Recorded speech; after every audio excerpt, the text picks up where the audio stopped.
নমস্কার, আমি অপু। অপুর সংসারে সকলকে জানিয়ে স্বাগত। কেমন আছো সকলে? আজ আবার একটা নয়, নতুন দুটো রেসিপি নিয়ে হাজির তোমাদের কাছে। আর গরমে স্বস্তি পেতে আমাদের সকলের চোখই থাকে ঠান্ডা জিনিসের ওপর। এখন কাঁচা আমের সিজন চলছে, তাই বাড়িতে কিভাবে কাঁচা আমের আইসক্রিম তৈরি করব আর কিভাবে তরমুজের আইসক্রিম তৈরি করব, দুটো রেসিপি আজকে শেয়ার করব তোমাদের সাথে।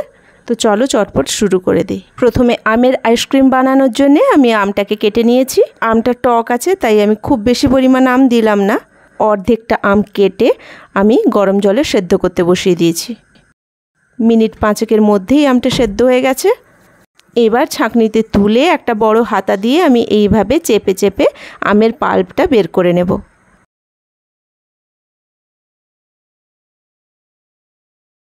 একটু হাতা দিয়ে চাপলেই কিন্তু আমের পাল্পটা বেরিয়ে আসবে। আমি বেশ কিছুক্ষণ ধরেই এইভাবে হাতা দিয়ে চেপে চেপে মাড়টা বের করে নিচ্ছি। এই যে দেখো, আমের মাড়গুলো আমি এইভাবে বের করে নিয়েছি। দেখতে পরিমাণটা এইটুকুই লাগছে, কিন্তু আইসক্রিমের জন্য এটাই যথেষ্ট, কারণ খুব বেশি টক হলেও খেতে ভালো লাগবে না। এবার আমি বেশ কিছু পুদিনা পাতা ভালো করে ধুয়ে নিয়েছি, মিক্সিতে দিয়ে দিলাম, পেস্ট করে রসটা বার করে নিয়েছি। এবার ছাঁকনির মধ্যে ওই রসটাও দিয়ে দিলাম। এবার হাতা দিয়ে এইভাবে নেড়ে নেড়ে রসটা বের করে পাতাগুলো ফেলে দেব।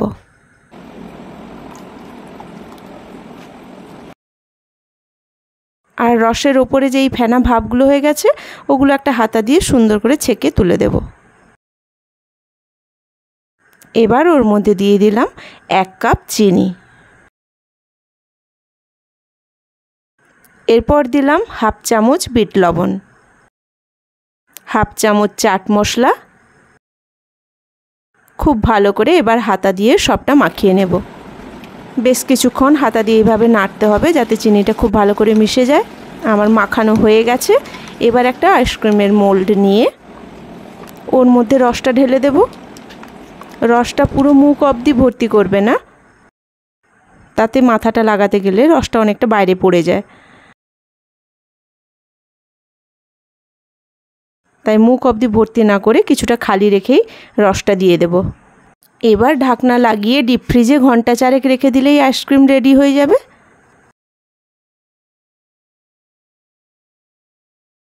আমি 4 ঘন্টা পরে আইসক্রিমটা বের করলাম। এবার গ্লাসে জল নিয়ে তার মধ্যে আইসক্রিমটা একটুক্ষণ রাখলেই খাপ থেকে আইসক্রিমটা খুলে আসবে।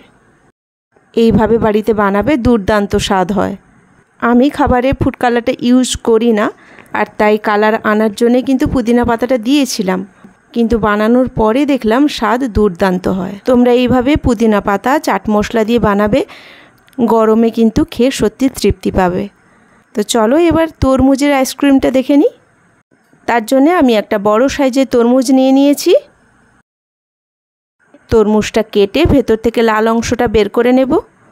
এখনও খুব মনে পড়ে ছোটোবেলায় তরমুজ খেতে এত ভালোবাসতাম, আইসক্রিম বা শরবত এসব বানানোর অপেক্ষাই থাকতো না। সরাসরি কাটলাম আর নিমেষের মধ্যেই শেষ। আর এখন আমার বাচ্চারাও ভীষণভাবে তরমুজ খেতে ভালোবাসে। মাঝের অংশটা আমি একটা বড় হাতা দিয়ে এইভাবে বের করে নিলাম। এইটা নিয়ে 5 বার তরমুজ আসার পরে তারপরে আইসক্রিম বানানোর চান্স পেলাম। মিক্সির মধ্যে আমি তরমুজটা দিয়ে দিলাম, ওর সাথে দিয়ে দিলাম ছোটো চামচে 1 চামচ চিনি। তরমুজটা খুব মিষ্টি ছিল, তাই চিনি খুব বেশি দিলাম না। দেখো রসটা বেরিয়ে গেছে। এবার ছাঁকনিতে ছেঁকে নেব।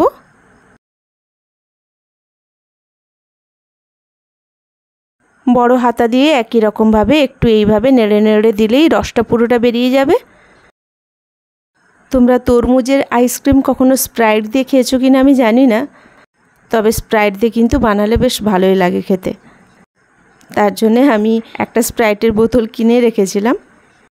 বহু কষ্টে স্প্রাইটের বোতলটা আমাকে লুকিয়ে রাখতে হয়েছে। রসের সাথেই আমি স্প্রাইটটা মিশিয়ে দিলাম। দেখো কেমন ফেনা হয়ে গেছে। এবার স্প্রাইটটা রসের সাথে ভালো করে মাখিয়ে নিয়ে আইসক্রিম মোল্ডে দিয়ে দেব।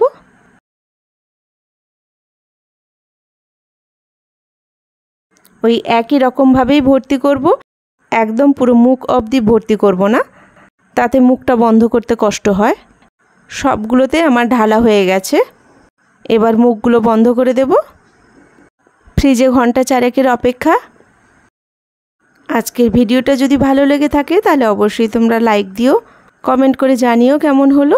সকলে ভালো থাকবে, সুস্থ থাকবে। কথা হবে আবার পরের কোনো ভিডিওতে নতুন কোনো রেসিপি নিয়ে। ওইদিকে 4 ঘন্টা বাদে আইসক্রিমটা আমার তৈরি হয়ে গেছে। গ্লাসের মধ্যে খাপটা ধরলেই আইসক্রিম থেকে খাপটা আলাদা হয়ে যাবে। এই যে দেখো ছেড়ে গেছে। তরমুজের আইসক্রিম রেডি। সময় করতে পারলে তোমরা বাড়িতে বানিয়ে দেখো অবশ্যই। গরমে খেতে খুব ভালো লাগবে। আজ এখানেই রাখি। নমস্কার।